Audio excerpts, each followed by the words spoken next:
9절 말씀입니다. 고린도후서 4장 8절로 9절 말씀, 2절이어서 다 같이 합독하도록 하겠습니다. 시작. 그러므로 우리는 사방으로 환난을 당해도 절망하지 않고 답답한 일을 당해도 낙심하지 않습니다. 핍박을 당해도 버림받지 않고 넘어뜨림을 당해도 망하지 않습니다. 네, 오늘은 사방으로 둘러싸여도라는 제목으로 저희 교회 담당 목사님이신 신기서 목사님께서 말씀 전해주시겠습니다. 큰 박수로 환영하겠습니다.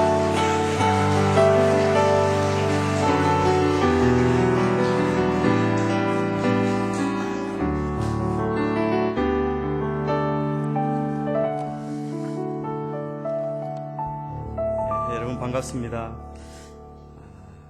박수를 크게 치셔도 제가 떨립니다. 그래서 김정희 목사님은 7월 한 달 동안 교회에서 허락해 주셔서 안식하시도록 했습니다. 좀 더 건강을 회복하고 또 여러분을 위해서 더 헌신하실 수 있도록 그렇게 쉬는 기간을 갖는데 한 달 동안 쉬시는 동안 온전히 회복할 수 있도록 우리 여성사역에서 많이 기도해 주시고 중보해 주시면 고맙겠습니다.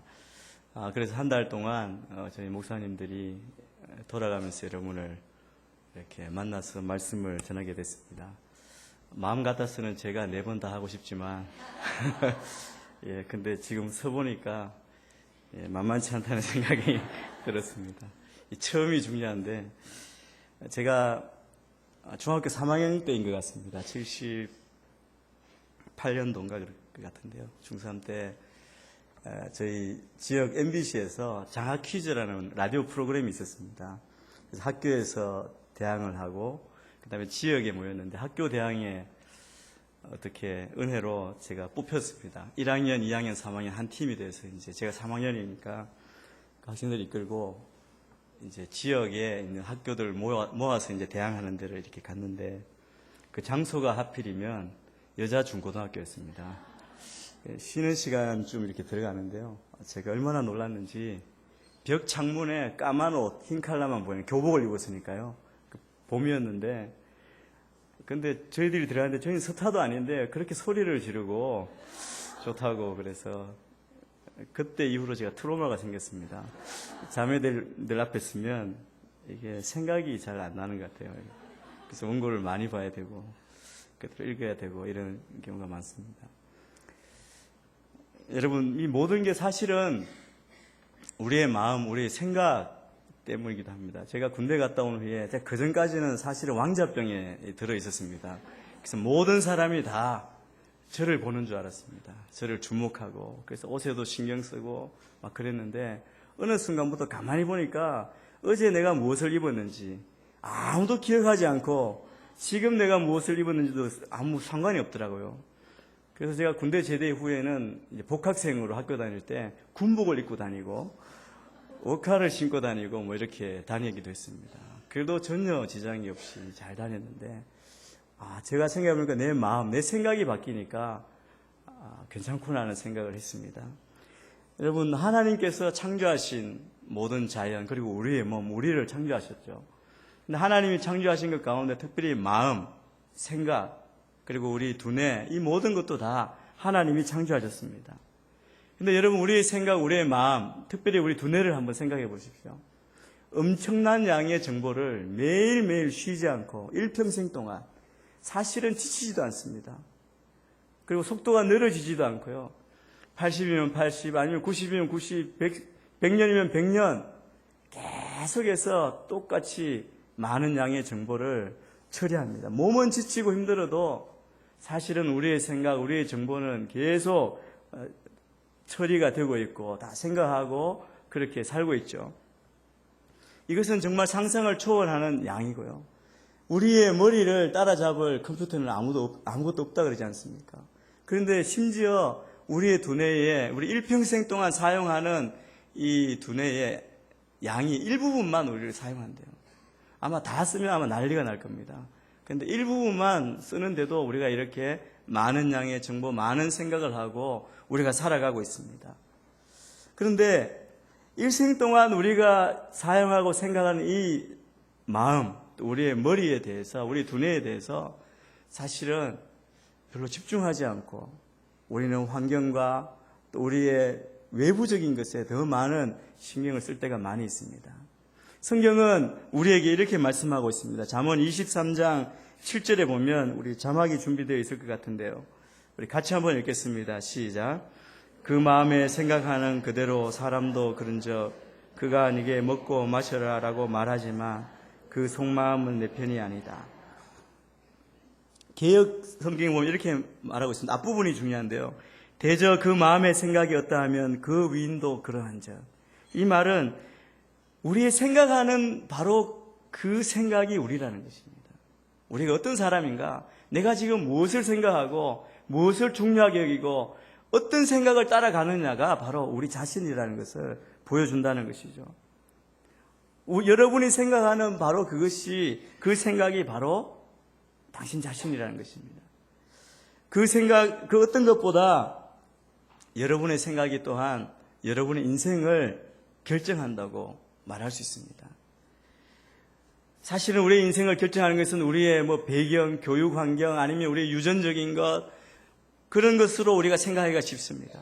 그러나 여러분의 인생에 그 어떤 것보다도 더 강한 영향을 미칠 수 있는 것, 그것은 바로 우리가 어떤 생각을 선택하느냐, 그것이 여러분의 삶에 더 위대하게 영향을 주는 것이라는 겁니다.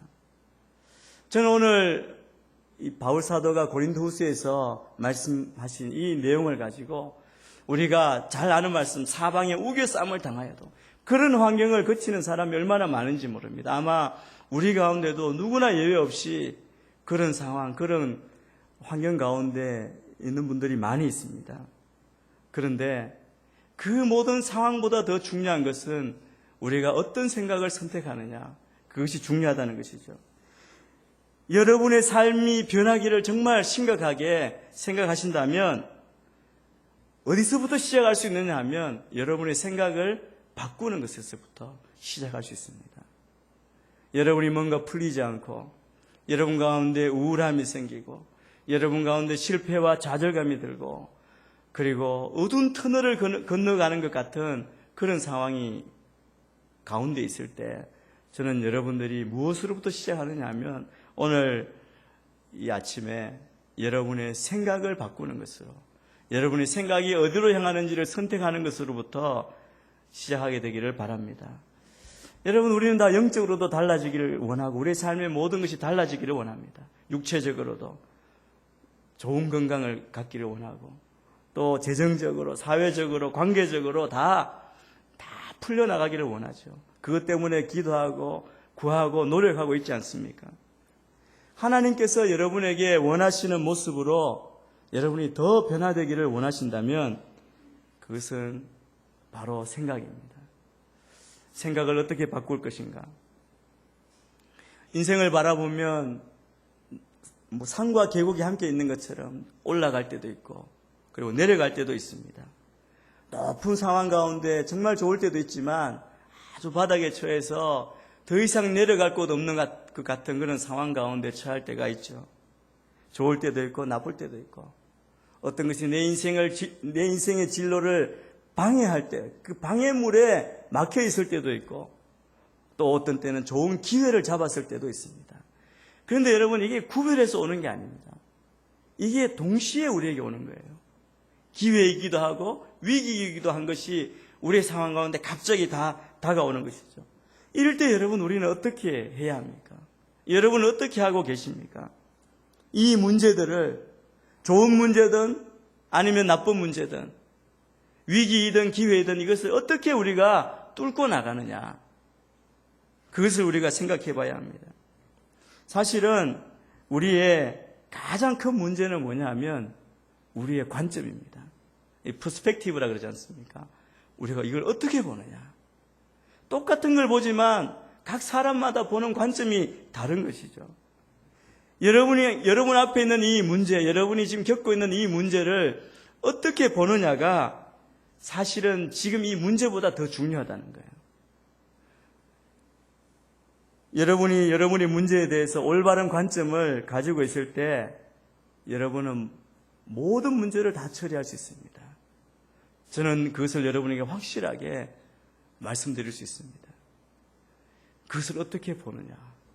그것에 따라 모든 문제는 다 해결될 수 있다는 것이죠. 성경에서 정말 많은 어려움과 문제를 겪은 사람 중에 한 사람이 바로 사도 바울이라고 할 수 있습니다.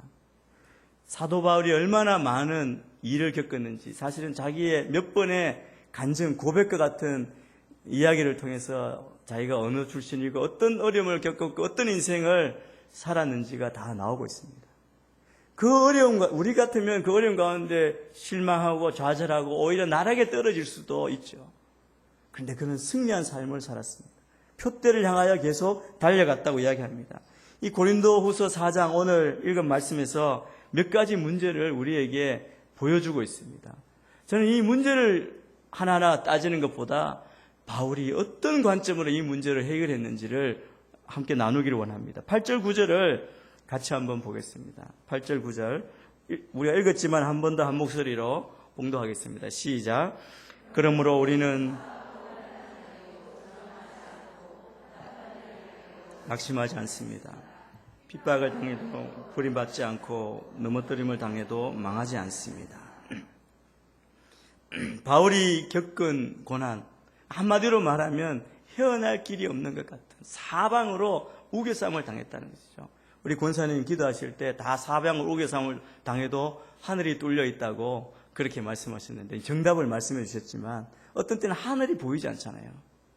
맨날 이 문제만 보이고 다 우겨 쌓여져 있는 바울의 상황이 그랬죠.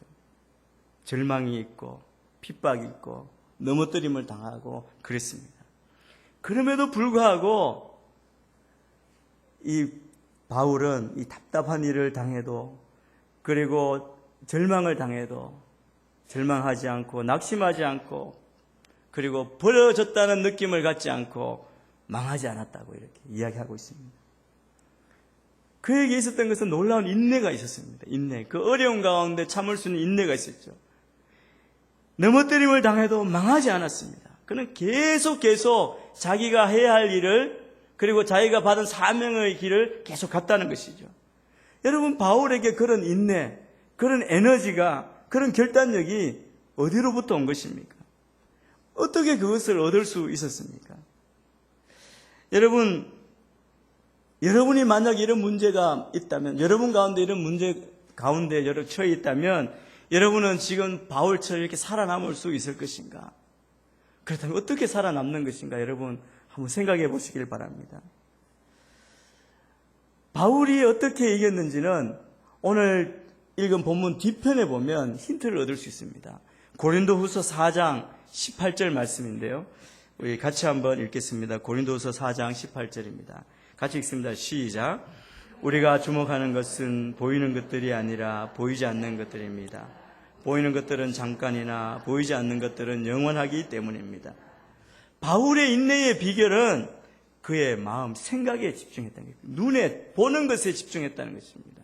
그런데 무엇에 그 마음이 어디를 봤냐? 우리가 주목하는 것 이렇게 하겠습니다. 보는 것은 어디를 봤냐 하면 보이지 않는 것, 영원한 것에 주목했다는 것이죠. 여러분 내 인생에 일이 잘 풀리지 않을 때 주위에서 집중하는데 무엇에 집중하느냐 그것을 선택하는 것이 정말 중요합니다. 여러분 어떤 일을 만나든 내 마음을 끌고 내 주의를 집중시키는 게 있습니다. 여러분의 생각이 여러분이라고 그랬잖아요. 여러분 생각하는 것이 여러분이 어떤 문제가 닥칠 때 여러분 어디에 집중하십니까? 어떻게 반응하시느냐는 거죠. 어려운 시간일 때 바울은 자기 생각, 비전 이런 것에 집중했습니다. 바깥을 그 문제를 보지 않겠다는 결단이 있었다는 것이죠. 바울은 영원한 것을 보겠다. 그런 결심과 결단으로 나아간 것입니다. 저는 여러분이 내가 이 어려운 가운데 있을 때 내가 지금 상황, 여러분이 처한 상황 다 다르지만 누구나 예외 없이 그 문제 앞에 서 있습니다. 그럴 때 내가 내 문제를 보지 않겠다. 나는 그 문제의 해결자이신 하나님께 집중하겠다는 결단이 있으시기를 바랍니다. 내 어려움을 보지 않겠다. 나를 아시고 나를 구원하실 수 있는 능력을 가지신 그 하나님을 바라보겠다. 내 구원자를 바라보겠다. 그 마음의 생각이 바뀌어지고 그것을 선택하고 나아가시게 되기를 바랍니다. 여러분, 성경 많은 책들이 있지만 그 성경 가운데 특별히 시편은 우리의 마음을 어떻게 해야 되는지를 배울 수 있는 그런 말씀입니다. 시편의 많은 부분은 사실은 다윗에 의해 기록됐잖아요. 대부분이 사실 다윗에 의해 기록됐습니다. 여러분, 우리 인간이 가지고 있는 이 세상에 있는 문제의 대부분은 어디에 있느냐 하면 시편에 있습니다. 시편을 보시면 이 시편 기자가 이런 문제도 겪었구나 하는 것을 우리가 느낄 수 있죠. 우리가 경험하는 문제는 시편 어디인가에 있습니다. 왜냐하면 다윗이 사실은 우리가 겪을 수 있는 대부분의 종류의 문제를, 그 어려움을 경험했기 때문에 그렇습니다. 여러분, 다윗이 얼마나 큰 어려움을 겪었습니까? 여러분, 자녀 문제 때문에 고민하십니까? 다윗의 자녀 문제에 비교할 만한 분 나와보십시오. 말할 수가 없습니다. 이번에 큐티하면서 보셨잖아요. 이 땅에 그렇게 어려운 자녀들끼리 죽이고 살리고, 아버지를 대적하고 죽이려고 그러고, 나중에 왕위 때문에 또 죽이고 살리고. 여러분, 그런 자녀 문제를 겪은 사람이 어디 있습니까? 다윗처럼 그렇게 경제적인 문제, 도망다니는 생명의 위협의 문제, 여러분, 뼈가 녹고 그 몸이 그냥 다 녹아질 듯한 그런 고통 가운데 있었던 사람이 과연 얼마나 되겠습니까? 그것을 다행스럽게도 다윗은 이 시편에 기록하고 있습니다. 다 그 문제마다 하나님께 다 말씀드린 것이죠. 그런데 이 시편을 보면 다윗이 처음 시작할 때는 종종 첫 부분은 분명하지 않습니다. 그 생각이 혼란스럽습니다. 어떻게 해야 될지 모르고, 내 생각이, 내 마음이 어디에 두어야 될지 모르고, 때로는 원망도 있고 불평도 있죠. 그런데 혼란스러운 마음으로 이 시편을 시작하지만, 그러나 마지막에 보면 하나님의 도우심으로 올바른 결론에 도달하는 것을 보게 됩니다. 그 처음은 우리가 다 문제 앞에 섰을 때와 같이 그런 모습, 혼란스러운 모습으로 이렇게 기록되어 있습니다. 그러나 결국은 올바른 문제, 올바른 결론에 도달하는 것. 그래서 오늘 시편 몇 편을 보면서 다윗의 예로부터 우리 가운데 혹시 우울함이 있거나 또 실패, 좌절감이 있거나 인생의 어두움 가운데 있을 때 이것을 처리하는 몇 가지 열쇠를 살펴보기를 원합니다. 여러분 가운데 이 어떤 문제에도 내가 지금 그런 상황이 있지 않다, 나는 정말 성령 충만하고 모든 게 만족하고 감사하다, 그러시다면 제가 여러분에게 축하를 드립니다. 이런 문제가 다 없게 되기를 바랍니다. 그런데 제가 감히 단언하건대 조만간 누구나 예외 없이 다 이런 문제가 다가옵니다. 그때 오늘 우리가 나눈 이 말씀이 여러분 어떤 문제 앞에 섰을 때 우리 지금 상황 가운데 격려가 되기를 바랍니다. 첫 번째는 여러분, 우울한 상황에서 우리가 꼭 우리의 생각을 집중해야 될 곳은 어디냐 하면 하나님의 선하심에 집중해야 합니다. 하나님의 선하심을 생각해야 합니다. 하나님이 어떤 하나님이시라고요? 선하신 하나님입니다. 여러분, 우리 마음이 우울해질 때가 있어요. 저도 그럴 때가 있습니다. 몸이 안 좋거나 이러면, 또 날씨가 좀 안 좋고 이러면 좀 자연히 그렇게 되지 않습니까? 그런데 여러분, 기억하셔야 될 것은 우울함이 내 마음에 들어오는 것, 그것은 언제나 경고등입니다. 경고 사인이에요. 빨간불로 깜빡깜빡 하는 거라는 경고 사인임을 우리가 기억해야 합니다. 어떤 경고 사인이냐 하면 우리가 좋은 것보다 나쁜 것에 집중하고 있고 해결책보다 문제에 집중하는 경고등입니다. 긍정적인 것을 보는 게 아니라 부정적인 것에 내 마음이 가 있다. 좋은 일이 아니라 나쁜 일에 집중하고 있다는 경고 사인입니다. 여러분, 우리가 정말 집중해야 될 때 집중하지 않고 이런 나쁜 것, 부정적인 것에 집중하면 자연스럽게 우울해집니다. 여러분, 어려운 게 아닙니다. 그냥 우리 마음 가는 대로, 우리 본성대로 따라가면 우리는 그냥 우울해지게 되어 있어요. 그러면 우리는 다 주저앉게 되어 있습니다. 아무것도 해결할 능력, 의욕이 생기지 않는 것이죠. 우울해질 때 그것은 하나님이 나에게, 여러분에게 얼마나 선한 분이신지를 잊어버렸다는 경고입니다. 여러분, 우리 교회도 나오고 열심히 나오지만 우리가 그냥 우리 기분에, 우리 감정에 따라 할 때 하나님을 잊어버릴 때가 있습니다. 우리 예배를 받으신 하나님이 어떤 분이신지를 우리가 꼭 기억해야 됩니다. 하나님은 선하신 분입니다. 왜 우리가 우울해지느냐 하면 전부 아니면 아무것도 아니다 이런 생각을 하는 결과가 우울증이 오는, 우울함이 오는 그런 원인이 될 수 있습니다. 여러분, 우리가 모여있고 우리 성도들과 교제할 때 어떤 사람이 당신 이렇게 하면 안 돼 이렇게 비난을 한다고, 당신 왜 그렇게 했어? 그러면 부정적인 것에 집중하는 사람, 그 말에 집중하는 사람은 어떻게 생각하냐 하면, 와서 이렇게 생각해. 모든 사람이 나를 미워하나 봐. 여러분, 한 사람이 이야기했는데 다른 사람은 그렇게 생각하지 않을 수 있잖아요. 그렇게 생각 안 하거든요. 절대로 모든 사람이 그렇게 생각할 리가 없습니다. 저는 목회하면서 배운 게 하나 있는데요. 모든 사람이 나를 좋아하지는 않는다. 그래서 기대하지 않겠다.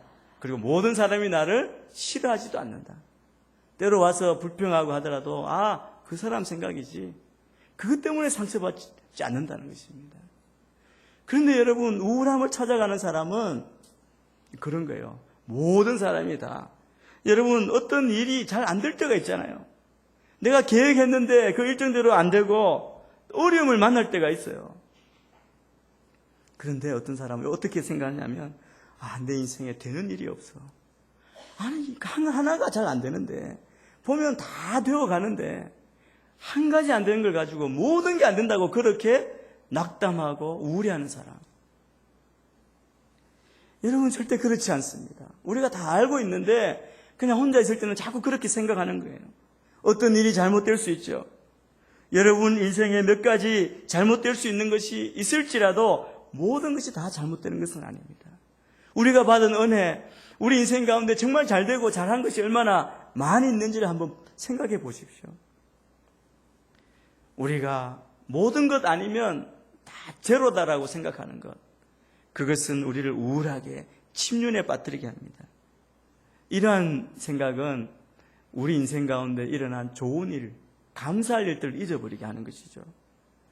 여러분, 우리 안에 건강한 감정은 뭐냐 하면 감사하는 태도입니다.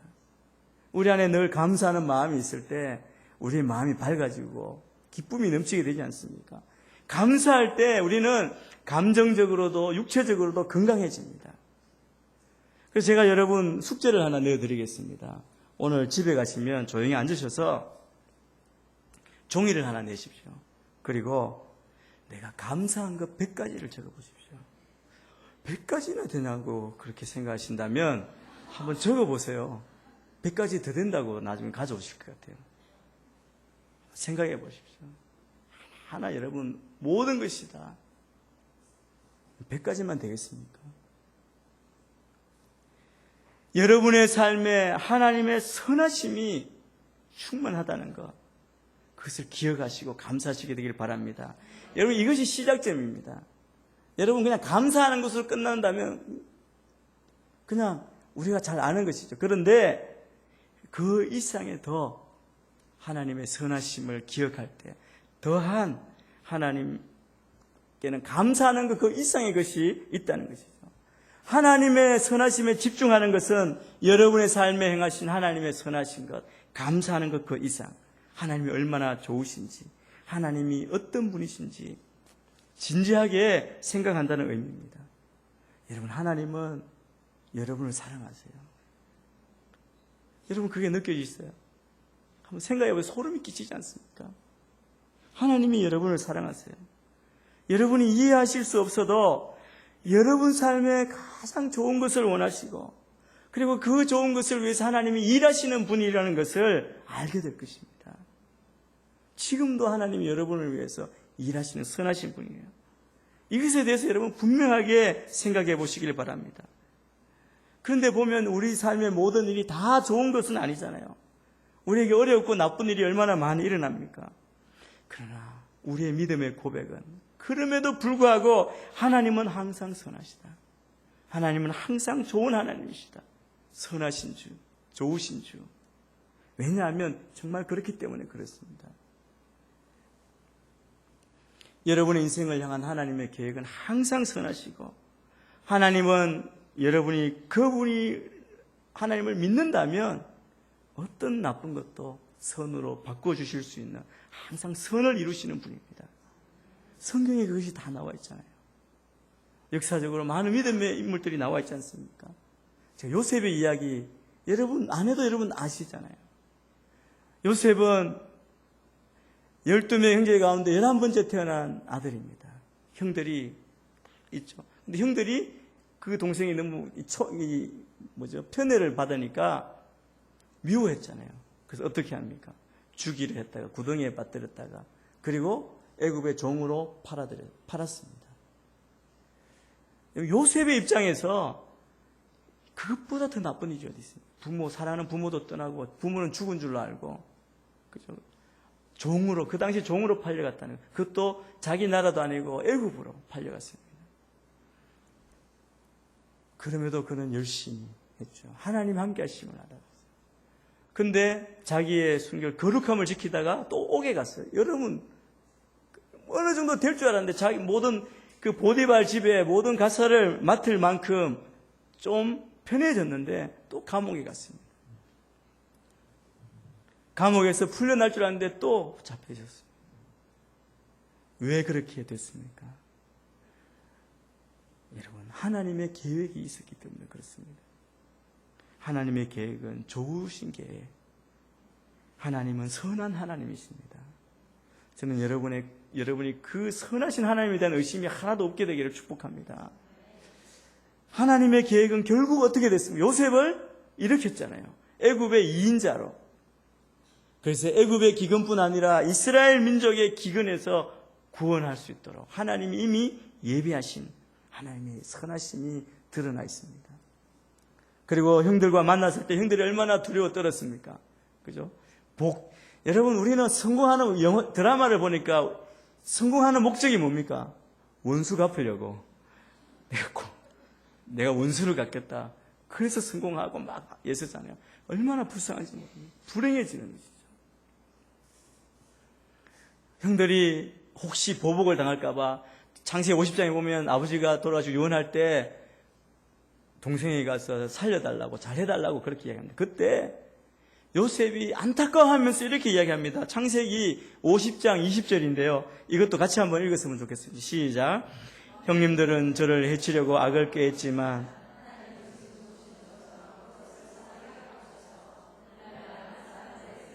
구하셨습니다. 네. 여러분, 사람들은 모르고 해하려고 팔아버렸잖아요. 죽이려고 했잖아요. 없으면 좋겠다고 그랬잖아요. 그렇지만 그것도 다 하나님은 이것을 지금 보시는 것처럼 그것을 선하게 바꾸셔서 많은 사람의 생명을 구하셨습니다. 여러분, 혹시 여러분이 삶 가운데 그런 어려움이 있다면 하나님이 얼마나 크게 높여 쓰시려고 하시나 그런 기대감으로 하나님의 선하심을 의지하시게 되기를 바랍니다. 사람들은 우리를 대할 때 잘못 대하는 사람이 많지 않습니까? 상처 주는 사람, 거짓말하는 사람, 때로 배신하는 사람, 나를 받아주지 않고 거절하는 사람, 속이는 사람, 나를 조종하는 사람. 여러분, 사람들은 다 그렇게 우리를 이용하려고 하는 사람이 그렇게 많습니다. 그러나 하나님은 그 모든 사람들이 그렇게 할지라도 그것을 선으로 바꾸시는 분입니다. 하나님은 여러분이 겪는 문제보다 크신 분입니다. 사람들이 나를 어떻게 대하는가, 그것에 초점을 맞추는 것, 그것을 딱 멈추면, 그것을 다 닫으면 여러분이 우울해지는 것이 다 사라질 줄 믿습니다. 우리가 왜 그러냐면 사람의 초점 맞추고 환경에 초점을 맞추니까 그렇게 되는 것입니다. 하나님께 초점을 맞추면 여러분이 행복해지기 시작합니다. 눈가에 촉촉 눈물이 젖을 겁니다. 주님이 우리를 위해 하시니 막 가슴이 떨리잖아요. 여러분, 첫사랑의 감격 때 얼마나 울었습니까? 감사했습니까? 그것이 다 잊어지고 마음이 굳어져 있다면 하나님의 선하심을 생각하면 그 마음이 들어오실 거예요. 주님이 그것을 기다리고 계십니다. 내가 겪는 경험, 삶의 경험, 삶의 환경은 우리가 어떻게 할 수가 없습니다. 우리가 어떻게 그걸 선택할 수 있겠습니까? 그러나 그것에 대해서 내가 어떻게 생각할지, 어떻게 보고 주목할지는 여러분 선택할 수 있습니다. 원리는 하나님의 선하심에 초점을 맞추는 것입니다. 만약 여러분이 하나님의 선하심에 초점을 맞춘다면 여러분의 삶의 실망까지도 하나님은 사용하실 수 있습니다. 실망이 생기는 건 자연스러운 현상이죠. 그것까지도 하나님이 쓰실 줄 믿습니다. 제가 말씀을 한 세 곳 정도 같이 한번 읽겠습니다. 시편 31편 19절입니다. 같이 읽습니다. 시작. 오 주의 선함이 얼마나 크신지요. 주를 경외하는 사람들을 위해 예비하신 주의 선하심이 얼마나 크신지요. 이는 주께서 사람의 자손들 앞에서 주를 신뢰하는 이들에게 베풀어 주신 것입니다. 여러분, 이 시편 기자의 찬송입니다. 고백입니다. 예레미야 29장 11절입니다. 같이 한번 읽습니다. 예레미야 29장 11절 시작. 여호와의 말이다. 내가 너희를 위해 갖고 있는 계획들을 내가 알고 있으니 그것은 평안을 위한 계획이지 재앙을 위한 것이 아니며 너희에게 미래와 소망을 주기 위한 것이다. 여러분 이것을 믿습니까? 이 믿음으로 나아가십시오. 로마서 8장 28절입니다. 같이 읽습니다. 시작. 우리는 하나님을 사랑하는 사람들 곧 그분의 뜻을 따라 부르심을 받은 사람들에게는 모든 것이 합력해 선을 이룬 줄 압니다. 여러분, 이런 하나님의 선하심에 우리가 집중해 나아갈 때 우리를 그냥 가만두지 않는 피조물이 있습니다. 누굽니까? 사탄입니다. 사탄은 우리가 하나님의 선하심을 믿고 고백하는 것 가장 싫어합니다. 창조 때부터, 에덴 동산에서부터 그랬습니다. 여러분, 하와가 사단의 유혹에 넘어간 게 뭔지 아십니까? 사단이 무엇을 공격했느냐 하면 하나님의 선하심을 공격했어요. 동산나무 실과 그 모든 실과는 다 먹되 동산 중앙에 있는 생명나무 실과는 먹지 말라 그랬잖아요. 선악을 알게 한 나무는 먹지 말라 그랬습니다. 그때 사단이 뭐라고 했었나요? 정말 하나님의 그러시더냐. 그 말은 뭐냐면 하나님이 선하신 게 아니네. 이게 정말 좋은 건데 이거 못 먹게 하시는구나.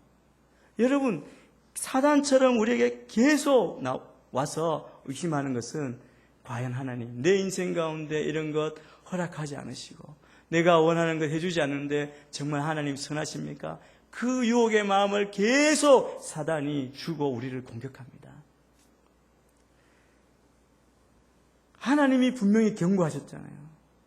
왜 안 주느냐 하면 이것을 알면 죽기 때문에 우리를 보호하시기 위해서 하나님이 그렇게 하셨음에도 사단은 우리를 유혹해서 이걸 먹지 못한 게 너를 좋아하지 않고 너에게 이거 막 못 보게 하려고 한다. 그것으로 공격하는 것이죠. 하나님의 말씀을 기억지 않고 하나님의 말씀을 의심하면 우리는 언제나 하나님의 선하심에 주목하지 않는 게 됩니다. 하나님의 말씀을 통해 하나님이 하시는 것을 따르고 우리가 순종하지 않을 때 하나님의 선하심을 의심하는 겁니다. 그래서 우리의 삶 가운데 여러분, 하나님의 말씀은 어떤 것이든 말씀에 있는 내용을 순종하지 않는 것은 하나님의 선하심과 하나님의 사랑을 의심하는 것임을 여러분 기억하십시오. 지난주 우리가 거룩과 순결에 대해서 말씀했지 않습니까? 우리 보고 거룩하라고 그랬습니다. 순결하라고 명령하십니다. 그런데 나는 세상을 보니까 이게 더 좋은데 난 내 마음대로 살 거라고 하는 사람은 하나님의 선하심, 하나님의 사랑을 신뢰하지 않는 것이죠. 내 마음을 따르는 것이 아니라 말씀을 따라 하나님의 선하심을 여러분 기억하시길 바랍니다. 사탄은 늘 우리에게 와서 하나님의 선하심을 의심하게 합니다. 첫 번째 원리는 하나님의 선하심에 여러분 초점을 맞추십시오. 두 번째입니다. 여러분, 우리의 패배감, 실패의 상황에서 우리가 해야 마음의 생각을 집중해야 될 것은 하나님의 위대하심을, 하나님의 크심을 생각하십시오. 하나님이 얼마나 위대하신 분입니까? 여러분, 우리를 보면 우리는 인생에서 사실 많은 실패를 한다는 겁니다. 실패를 한 번도 하지 않고 가는 사람이 어디에 있겠습니까? 도종환 시인의 시인가요? 흔들리지 않고 피는 꽃이 어디 있으랴. 제목만 들어도 내가 무슨 말인지 알 것 같다는 생각이 듭니다. 여러분, 실패는, 흔들림은 우리 인생의 일부분입니다. 사실은 우리의 계획대로, 우리의 기대대로 우리는 항상 늘 전혀 안 될 수도 있죠. 그렇게 인생이 흘러가지 않지 않습니까? 이 실패 때문에 우리가 원하는 대로 일이 되지 않아서 우리가 탈진하고 다음에 어디로 가야 할지 방향을 잃고 헤매고 있지 않습니까? 때로 포기하고 싶고. 그럼에도 계속 노력하지만 아무것도 변하지 않으니까 그냥 소망이 없다고 생각하고, 내가 이렇게 노력해봐야 무슨 소용이 있느냐, 이렇게 말하고 있지 않습니까? 내 결혼 생활을 좀 더 잘해보려고 그렇게 계속 노력하지만 결과가 10년, 20년이 지나도 남편은 변하지 않고 더 어려워지고 더 완악해지는 것 같을 때 포기하고 싶은 마음이 들지 않습니까? 아이들과 소통하려고 애쓰지만 이야기하고 또 해도 아무 변화도 없을 때 좌절감, 실패감이 들지 않습니까? 내가 변하려고 하고 내가 새 사람이 되려고 그렇게 생각하고 노력하지만, 여러분 인생에 이런 패배감이 올 때 우리가 무엇을 해야 합니까? 어떻게 해야 합니까? 여러분, 서커스, 옛날에 TV에 보면 서커스를 하잖아요. 신년에, 요즘은 제가 못 봤는데, 신년에 보면 이 서커스 줄타기 타고 오면, 붕 나면 탁 받아주고 하는 거. 그 묘기 하잖아요. 그 할 때, 어떨 때 보면, 하다가 못 봤잖아요. 이 호흡이 안 맞아요. 그럼 떨어지면 가슴이 철렁한데, 밑에 보면 뭐가 있습니까? 그물이 있어서, 이렇게 살아나잖아요. 마치 우리도 그네 타기 하는 것처럼 인생을 사는 것 같아요. 그래서 붕 점프를 했는데 받아줘야 되는데 안 받아주는 거예요. 그런데 떨어지는데, 우리의 인생에 떨어지는데 그물이 없는 거야. 그냥 떨어지는 것 같은 거예요. 그런데 여러분, 가만히 생각해 보십시오. 사실은 우리가 그물 없는 인생을 사는 게 아닙니다. 여러분, 우리가 어떤 실패를 하더라도 그 하나님의 위대하신 그분의 손은 우리를 붙잡으시는 거예요. 붙잡고 우리를 일으키시는 분이십니다. 받아주시는 분이세요. 여러분, 얼마나 많은 사람이, 얼마나 큰 문제가 어떤 상황에 우리를 그냥 집어 던진다 할지라도 하나님은 받으세요. 내가 실망하고 스스로 정말 그냥 자괴감에 빠지고 피폐해지고 수치심으로 어디에 어떻게 할지 모를 때 하나님의 손은 그곳에서 여러분을 붙드신다는 사실입니다. 이것이 하나님의 위대하심입니다. 시편 147편 5절에 시편 기자는 이것을 이렇게 고백하고 있습니다. 같이 한번 읽겠습니다. 147편 5절입니다. 예, 없군요. 예, 제가 읽겠습니다. 우리 주는 위대하시고 능력이 크시며 그 통찰력은 한이 없으십니다. 시편 기자가 하나님 앞에 호소하고 부르짖고 나서 그의 눈이 어디로 향했느냐? 하나님께 향했는데 하나님을 뵈니까 하나님은 위대하시고 능력이 크시고 그 통찰력은 한이 없으신 분이십니다. 그분이 우리를 붙잡아 주십니다.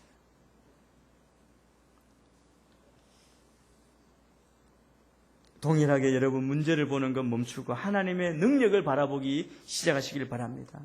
상황을 바라보지 마시고 구세주를 바라보십시오. 여러분이 할 수 없는 것 보지 마시고 하나님이 하실 수 있는 것에 주목하시길 바랍니다. 여러분, 하나님의 능력은 우리가 마음만 먹고 초점만 주목만 하면 어디서든 볼 수 있습니다. 그것 중에 하나가 하나님이 만드신 창조 세계 아닙니까? 그 만드신 산과 폭풍우와 우주가 얼마나 넓고 위대한가 한번 보십시오. 인간이 다 할 수 있을 것 같고 권력을 가지면 전지전능하게 모든 것을 다 할 수 있는 것 같지만 하나님 앞에서는 그 작은 피조물 자연 앞에서는 우리는 아무것도 아닌 존재가 되고 말지 않습니까? 큰 것뿐 아니라 작은 원자에도 세포 하나에도 하나님의 능력을 볼 수 있습니다. 그러나 여러분 우리는 모두 그것을 깨닫기까지 시간이 필요합니다. 그래서 여러분 계속 하나님의 크심을 알아. 우리 머리로는 한꺼번에 알 수가 없기 때문에 우리의 믿음을 키우고 계속 주님을 바라보게 되기를 바랍니다. 시편 69편 13절에서 15절 말씀 또 계속 읽겠습니다. 같이 읽습니다. 시작. 오 여호와여, 그러나 나는 주께서 은혜를 베풀어 주실 그때 주께 기도합니다. 오 하나님이여, 주의 신실하신 사랑으로 내게 응답하셔서 주의 확실한 구원을 보여주셔서 수렁에서 나를 구해주시고 빠지지 않게 하소서. 나를 미워하는 사람들에게서 깊은 물에서 나를 건지소서. 홍수가 나를 덮치지 못하게 하시고 깊은 물이 나를 삼키지 못하게 하시며 저 구덩이가 나를 입을 닫지 못하게 하소서. 여러분 인생에는 많은 상황, 마치 우리가 무덤에 빠지는 것 같은 그런 실패가 반복되는 느낌이 들 때가 있습니다. 그때 여러분 어떻게 하시겠습니까? 저는 30대 중반에 회사에 부름을 받고 주재원으로 나갔습니다. 인도네시아에 가서 이제 주재원으로 대표 사무소 레프레젠테티브 오피스라고 하는데요. 그 대표로 이제 이렇게 있었습니다. 근데 그 상황이 너무 어렵더라고요. 이제 책임이 있고, 그때 우리나라 경제가 IMF 오기 전에 어려운 상황에 그때 이제 갔습니다. 30대 중반에 잘해보려고, 그리고 내가 뭔가 이루어보려고, 사실은 거기 갈 때 결정하는 단계에도 내가 어떻게 결정해야 할까, 그런 생각을 했고요. 거기 가서는 정말 열심히, 모든 가족들은 편하게 지낼 수 있는 좋은 환경이지만, 그 일의 스트레스, 실적의 스트레스로 굉장히 힘든 시간, 그리고 특별히 제가 있던 회사가 어려움에 직면해 있었습니다. 정치적인 소용돌이에 빠져서 모든 대출금을 회수하고, 본사에서는 그렇다고 우리가 이제 모든 자금을 마련해서 국내로 보내줘야 되는 그런 상황이 있었고요. 그 상황을 가운데 제가 했던 게 뭐냐면, 저는 어릴 때부터 이 주의 일에 대한 부름이 좀 있었는데 저희 어머니가 반대하셨고, 또 반대하는 첫째 이유 중에 하나는 내가 잠이 너무 많아서 새벽 기도를 못할 것 같으니까. 제가 정말 지금도 그런데요, 잠이 그렇게 많습니다. 그 등만 되면 그냥 잘 잡니다. 그래서 하여튼 그 핑계고 반대했고요. 장로가 돼서 교회를 잘 섬기면 되지 않겠나. 그냥 세상에 명예도 없고 그렇게 했으면 좋겠다, 이런 생각으로 직장생활을 했는데, 그때 되니까요, 여러분 어려우니까 잠이 깨더라고요. 새벽에 잠이 깨는 거예요. 새벽 기도 시간에. 그곳에서는 차가 이제 핸들이 반대쪽에 있거든요. 그 차를 늘 낮에는 기사가 있고 다 해주는데, 제가 그 차를 몰고 새벽 기도를 갔습니다. 가서 교회에 가서 기도하고, 그러면 그날 하루가 정말 하나님 도우심을 느끼는 거예요. 그러니까 그 다음날 또 가게 되고 그랬어요. 하루 이틀, 하여튼 새벽 예배를 제 인생에 그때만큼 성령 충만한 때도 없었던 것 같아요. 평신도로 새벽 기도 가서, 어떤 때는 욕심이 생겨서 내가 우리 목사님보다 더 오래 기도하다 가야지. 그래서 끝까지 있었는데 목사님 끝까지 안 나가시더라고요. 제가 생각해 보니까 지금 제 느낌은 제가 가야 문을 닫는데 안 가니까 안 가실 것 같다는 생각이 들어요. 하여튼 출근 시간이 가까우니까 와서 이제 출근하고, 어떤 때는 너무 일찍 깨서 2시에 갔다가 4시에 문 열 때까지 기다리기도 하고. 그러면서 제가 발견한 게 있습니다. 어느 날 주님이 저를 만나주시는 거예요. 인생의 무덤 같고 헤어날 길이 없고 너무너무 답답하고 내가 이 부담을 어떻게 떨쳐버릴까? 내 힘이 아무것도 없다는 걸 깨닫게 되고 그러니까 하나님이 그냥 정말 지나가시고 만나주셨는데 제가 바닥에 거꾸러질 수밖에 없었습니다. 하나님 너무 크셔서. 얼마나 크신지. 그 다음에 어떤 일이 생긴지 아십니까? 회사의 모든 문제가 문제로 보이지 않는 거예요. 결국은 우리 회사는 IMF의 선봉으로 그냥 깨졌어요. 제가 어려움을 당했지만 그게 하나도 문제 아니에요. 제가 느낀 게 있습니다. 이거 이제 우리 회사분들이, 그전 회사분들이 들으면 돌 던질지도 모르지만 하나님이 이 일을 하신 이유는 저 때문에 하셨구나. 내가 돌아오도록 만나주시도록 하셨구나. 여러분 우리 다 그렇게 해석할 수 있잖아요. 우리 보는 눈이 하나님은 나만 보시니까. 여러분 그거 믿으십니까? 여러분만 보시거든요.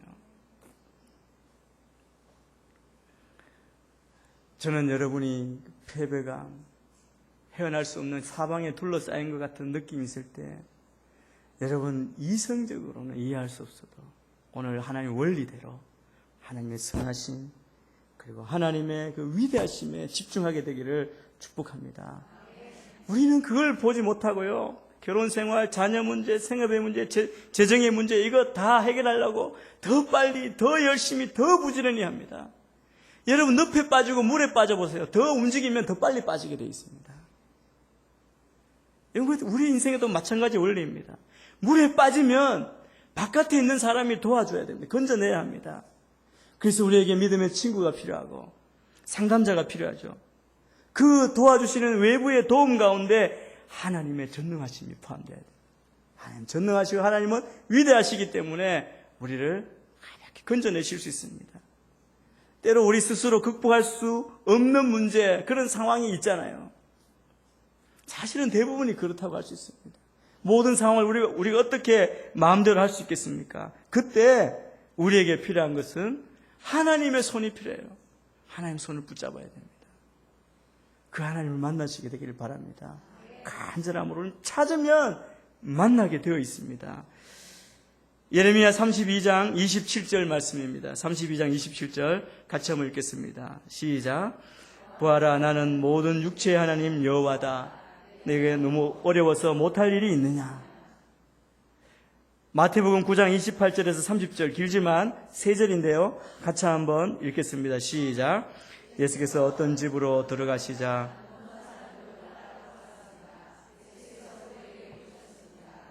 난 너희를 할 수 있다고 믿느냐? 그들이 예수께 대답했습니다. 그렇습니다, 주님. 그러자 예수께서는 그들의 눈을 만지시며 말씀하셨습니다. 너희 믿음대로 되라. 그러자 그들의 눈이 열렸습니다. 예수께서는 엄히 당부하셨습니다.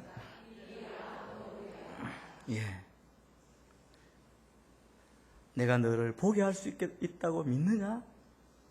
그렇습니다, 주님. 여러분, 주님이 하실 수 있음에 초점을 맞추십시오. 여러분 앉은 자리에서 여러분 결단하시길 바랍니다. 속으로 지금 잠깐 한번 결단하십시오. 하나님 하실 수 있습니다. 주님 하실 수 있습니다. 내가 주님 의뢰합니다. 신뢰합니다. 그때 여러분의 모든 패배감, 절망, 좌절은 다 떠날 줄 믿습니다. 아멘. 3번째입니다. 우리가 어두운 터널을 지날 때가 있습니다. 상황이 어두울 때 하나님의 가까이 계심, 하나님이 나와 함께 하심을 생각하시기 바랍니다. 하나님이 얼마나 가까이 계신지 모릅니다. 하나님 늘 말씀하시는 내가 너와 함께 하리라. 그 말이 지금 이 순간 여기에 계시다는 것이죠. 절대 떠나지 않으시고 지금 여기 계시고 이 순간 여러분과 함께 여러분 안에 계십니다. 여러분 인생의 어두움의 때가 무엇입니까? 어떤 사람은 지금 물질의 어두운 시간을 건너가는 분도 있을 것입니다. 외로운 분도 계실 것이고 어디로 가야 할지 인생의 진로 앞에 혼란스러운 분도 있을 것이고 질병의 어두운 가운데 있을 수 있습니다. 그 모든 것이 어두운 가운데 있으면 가장 공통적인 마음이 뭐냐면 두려움입니다. 여러분 이런 어두운 가운데 있을 때는 어떻게 움직일 수가 없잖아요. 사실은 아침에 일어나서 침대에 일어나는 수 있는 것도 그것도 어떻게 보면 승리라고 할 수 있잖아요. 여러분 어두운 가운데 하나님이 가까이 계심을 알면 우리의 삶에 기쁨이 찾아오고 우리 삶에 힘이 오고 에너지가 생깁니다.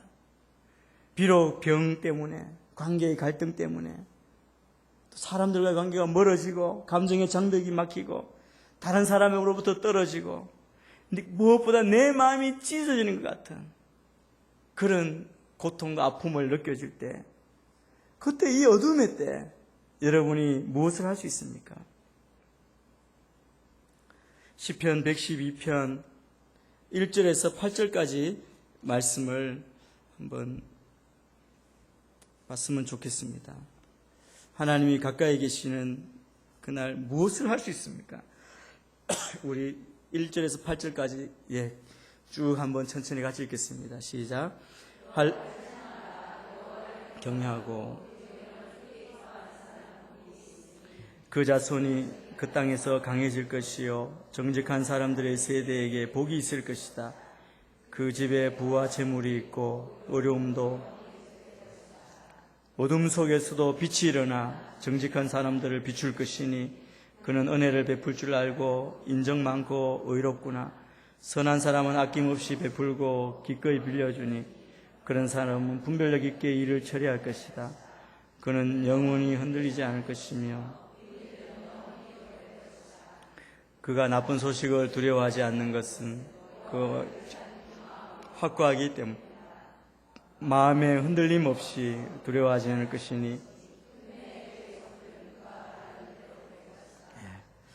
어두운 날, 어두운 터널을 지나는 날에 치료제, 해독제는 무엇입니까? 그것은 우리의 마음을 우리를 돌보실 하나님 앞에 이렇게 풀어놓는 것입니다. 묶어놓는 것이 아니라 풀어놓는 거예요. 다 내어놓는 것입니다. 여러분, 하나님이 다 하실 것을 알면 우리가 뭐 모든 답을 가질 필요가 없지 않습니까? 왜 신경 쓰고 고민하고 그렇게 붙들려 있습니까? 그냥 문제에 대해서, 어려움에 대해서 상상할 필요도 없습니다.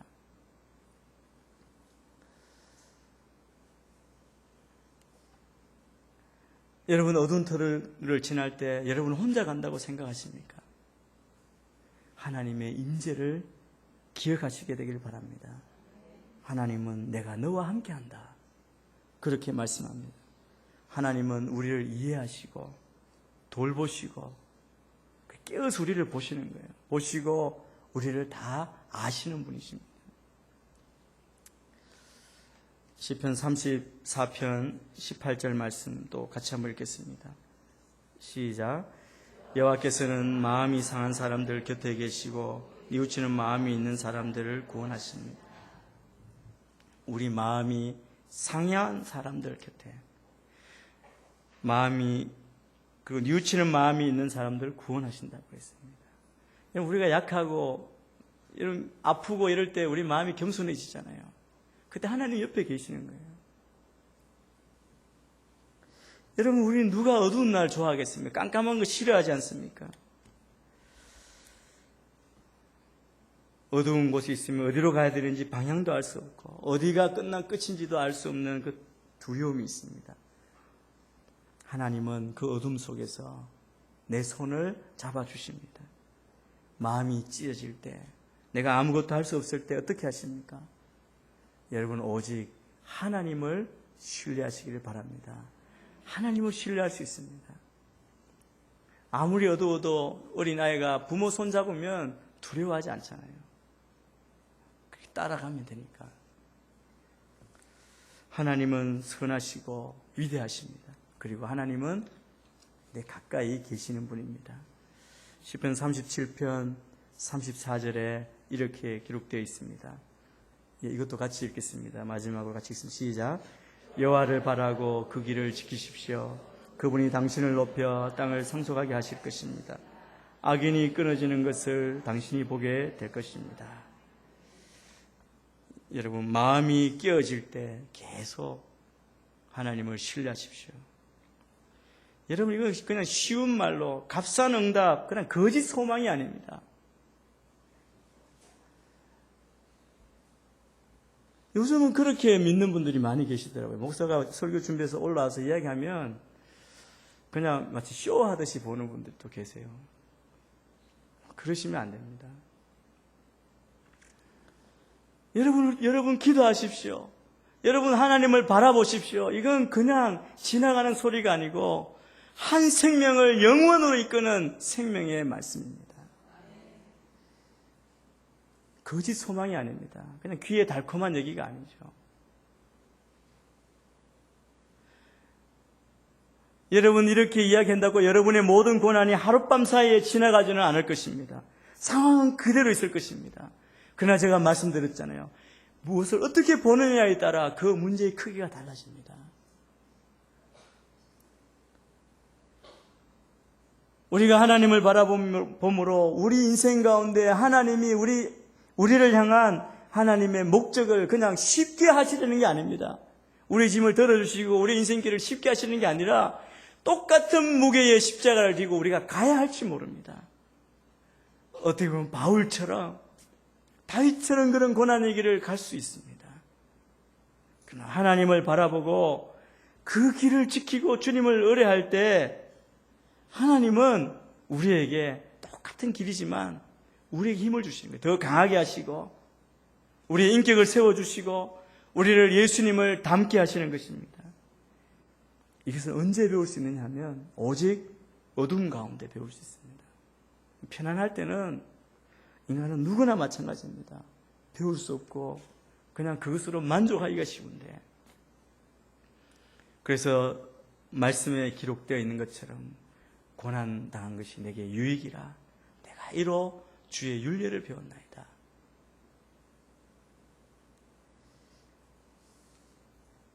저는 모든 것을 통해서 하나님의 선하심을 여러분이 기억하시고 하나님의 위대하심을 의지하시고 하나님의 함께하심을 붙들고 나아가는, 하나님을 신뢰하며 나아가 정말 하나님께서 우리에게 가게 하시는 그 길을 승리하며 가시는 여러분이 되기를 축복합니다.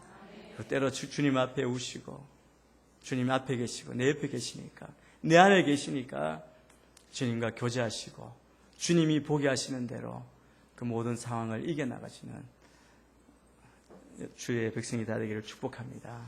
예. 이 시간 오늘 말씀을 붙들고 우리가 같이 한번 합심해서 기도하며 나아가기를 원합니다. 이 땅에 사는 우리들 가운데 누구나 할 것 없이 모든 상황 가운데, 어려운 가운데